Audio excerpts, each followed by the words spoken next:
Welcome back to Speak for Yourself from the Crib, presented by Hyundai. I'm Jason Whitlock, coming to you live from Los Angeles from my crib. Hope you're enjoying the quarantine and you're being safe and responsible in your crib. All right, let's go out to Denver.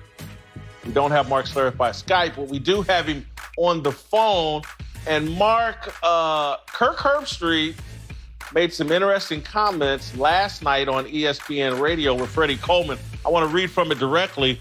Herbstreit said, "I'll be shocked if we have NFL football this fall, if we have college football. I'll be so surprised if that happens, just because from what I understand, people that I listen to, you're 12 to 18 months from a coronavirus vaccine. I don't know how you let these guys go into locker rooms and let stadiums be filled up and how you can play ball. I just don't know how you can do it with the optics of it." I'm a huge Kirk Herbstreit fan, Mark. I find these comments inappropriate and poorly timed. What's your reaction? Yeah, well, I'm a huge Herbie fan as well. He's a friend, and I'm a little bit taken aback, a little bit shocked by these comments based upon, what I've tried to follow. I think one of the problems right now is following COVID-19 is there's so many conflicting reports and there's so much doom and gloom out there, and there's so many sides to each story. But from what I understand, and I get the practice aspect of it, and I get the lack of spring ball and the lack of some other things that have obviously taken a hit here with this virus. But at that point in time, everybody's on the same timeline. So if you come back to practice in August and you start getting together and doing those things, like, everybody's on the same timeline. So there's not a competitive disadvantage there at all in my mind. And everything that I've read and everything that I've listened to, I feel like at that point we'll be back up and running. And I think it's important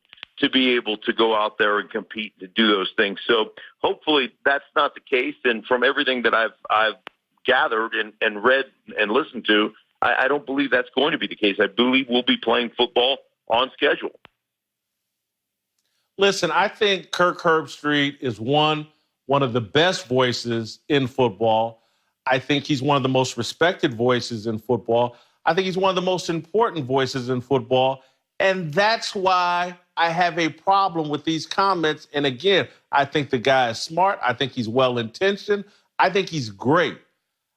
I feel like the same things that I just said about Herbstreit are true about me. And I've made mistakes in my media career. So I'm not trying to single Kirk out or act like he's done something just wildly like, oh, you got to fire him or get rid of him. But I do think he's made a mistake here, because when you are all those things, you don't need to be first with the speculation about what's going to happen to football. Your voice carries too much weight. It promotes fear. It promotes problems for your partners in college football and the NFL. And I just don't think those of us with a platform and with a respected voice in sports, how can we jump out here as coronavirus experts when the experts aren't really experts? Because this is brand new. This is a new experience for everybody, and the narrative keeps changing hour to hour, day to day, week to week. We can't even fully figure out, have we overreacted? Have we underreacted? What's the truth coming out of China? And this is, again, why I keep saying it started in China. It's a communist country. There's tight control over information. I keep seeing on the news, oh, my God, America's overtaken China in the number of coronavirus cases. How do we know? We're trusting China's information? And so we're just not experts on this. And so why get out ahead of yourself with some wild speculation on something that we're just not qualified to speak on? I love Herbstreit.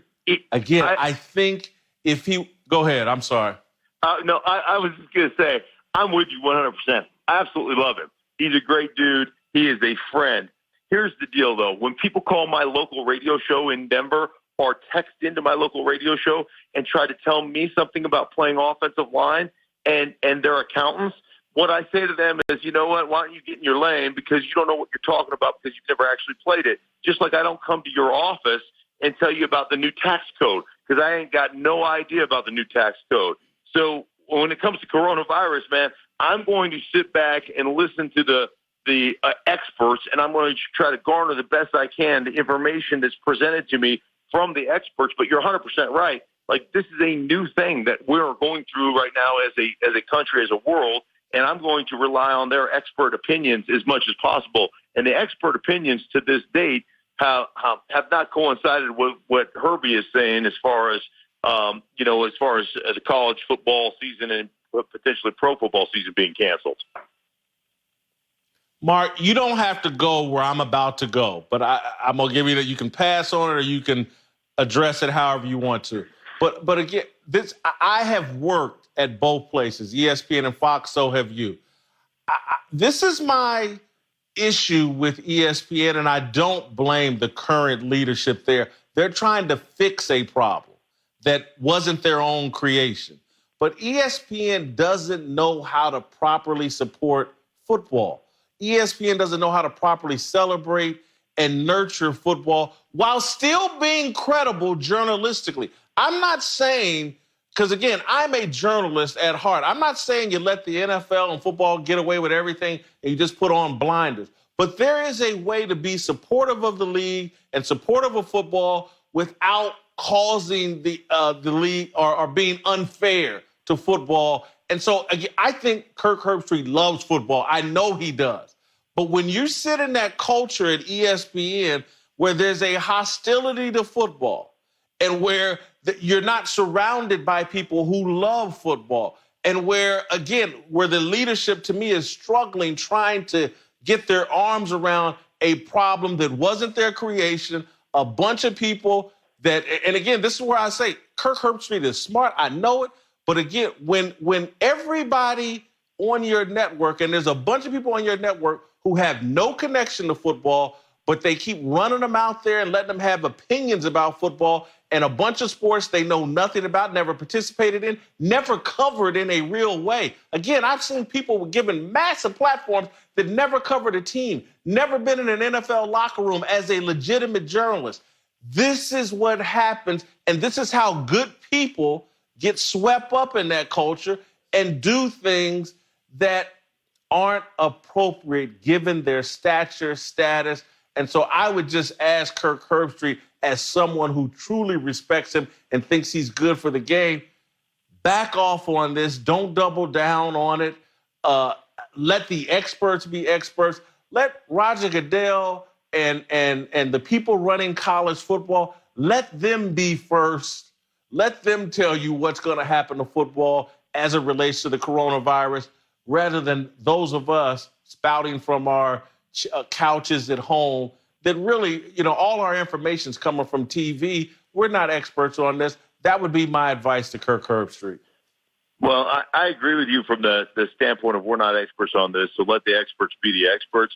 I will say this, as a parent and as a son who has a son who's a professional pitcher, I want to see baseball come back as soon as possible. But I want to make sure that it is safe for my son to be in that environment. And Kirk Herbstreit has college football players as sons. And so from a parental standpoint, if you're worried about your son's overall well-being and their health, I completely understand that perspective as a parent. And it's one of the reasons there's a lot of parents right now that have been, I believe, misinformed about like Little League football and the dangers of football in general, because there is a, as you well know, there is a faction of people in this country that hate football and would love to see it go away.